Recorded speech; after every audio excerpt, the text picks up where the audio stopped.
The population and housing census, which started in September 2022, is yet to be presented to the Jamaican public. This is causing some disquiet among citizens. One of them is our public commentator, Suzanne Goffe. She zooms in now to share her concerns. Good morning, Suzanne. Good morning, Suzanne. Welcome to Smile Jamaica. Good morning, and thank you for the invitation. I mean, Debbie and I breathe a collective sigh. Yeah. Because I don't even know where to begin. Let me start, first of all, with your overall comments on the census. Well, I mean, the census is an important process. We understand that, and this certainly was what was put forward at the beginning of the process. We were told, you count, me count, all of we count.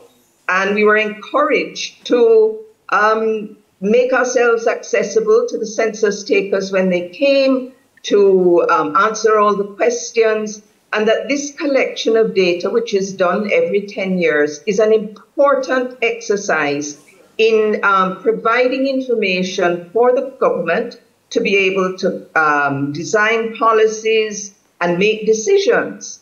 So we did hear that there were some delays and problems with the numbers of census takers, and there was some disquiet, and there were a number of delays.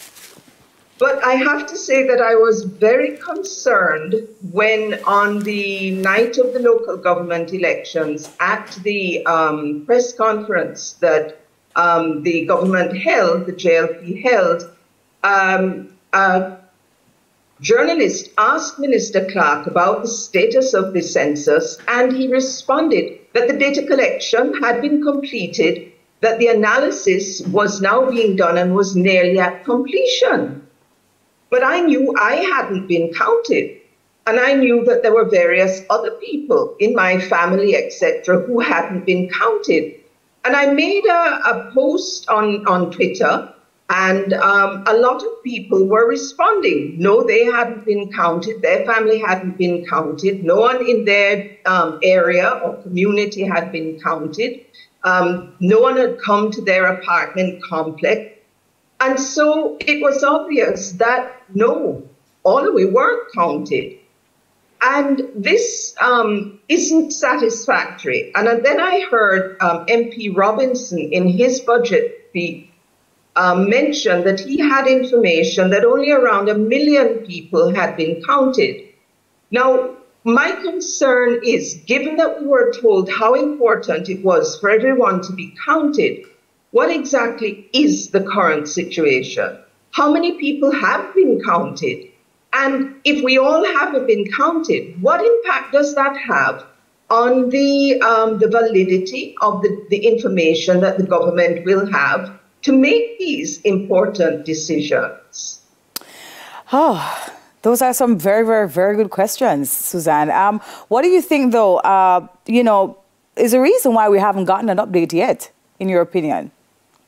Well, I mean, I think that we have a general situation where Statin has given some updates along the way about problems that have existed and that they have encountered. But I don't think that we have been, in fact, kept abreast of the situation. And I think that this is very, very important for transparency and also for the building of trust. Because if we have been told that this is such an important exercise, but a lot of us know we haven't been counted, then we are owed an explanation as to what methodologies then does the government use, does Statin use to fill in those gaps.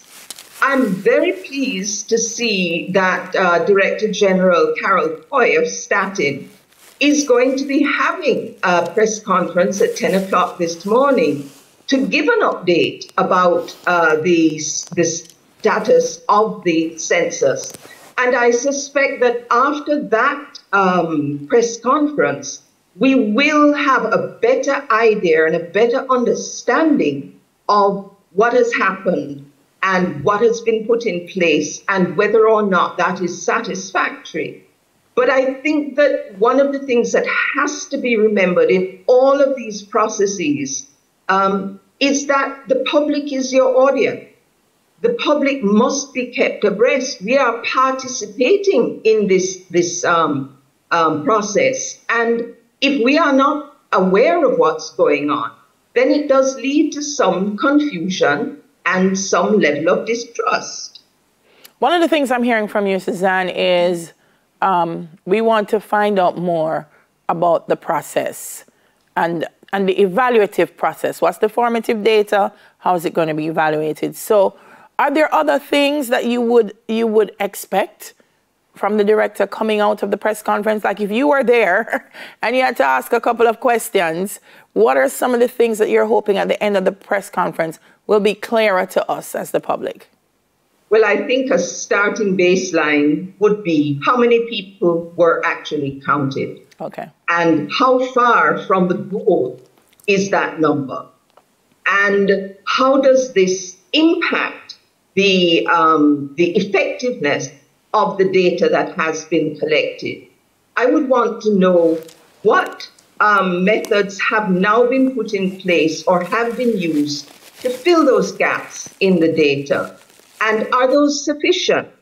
Will this census meet the standard of previous censuses?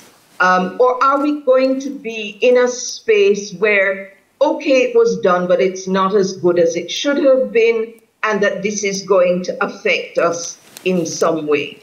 Those are some of the questions that I would be asking. And another question would be, has a thorough evaluation been done in terms of what went wrong, why it went wrong, and how can it be prevented in the future? I would also say that I would want to ask about the whole communications process, because I think it should never have come as a surprise to people that this process is now over. The data collection process is now over. We should have been warned that it was coming to an end. We should have known that it was at an end. And we ought, I think, somewhere along the line, have been really told there should have been a real push, so that if there was something we could do as individuals in order to make sure that we were counted, that we could have helped in that process. One of the things you've raised, Suzanne, is, and that's coming from Julian Robinson's presentation, is that $4 billion was spent on the process. Is that also one of the things that you're hoping coming out of this press conference, that we'll understand how was the $4 billion spent and allocated? Yes, obviously, with such a large amount of money having been allocated to the process, it is essential that we understand how that money was spent, and did we as a society, as a nation, did we get value for money? I mean, that again is one of the basic questions that needs to be asked and answered. I think that, again, it just speaks to the necessity for all agencies of government to keep in mind that the people of Jamaica are the audience. We are the ones who need to be kept up to date. So whereas the technocrats and the staff of Statin may be fully aware of the status, we are not. Whereas the Minister of Finance and the persons within the ministry may be fully aware of the status, we are not. And it has to be that where a process that has required so much public engagement has gone wrong, noticeably wrong, and people haven't been counted, that we have to be kept abreast. And it shouldn't be as an afterthought. It should really be all along the way that we are constantly being updated and told exactly what is happening. And again, it can't only be at a quarterly press briefing or at a particular meeting. This is broad public business, and we ought really not to have to be asking questions at this point. All right. Yeah. Thank you so much, Suzanne, for sharing those concerns with us, and we look forward to receiving some information today coming out of that press conference. That's public commentator Suzanne Goffe. Smile Jamaica continues after this. Yeah, after the break, we hear how Genesis Football Academy is assisting youths from the grassroots. Stay with us.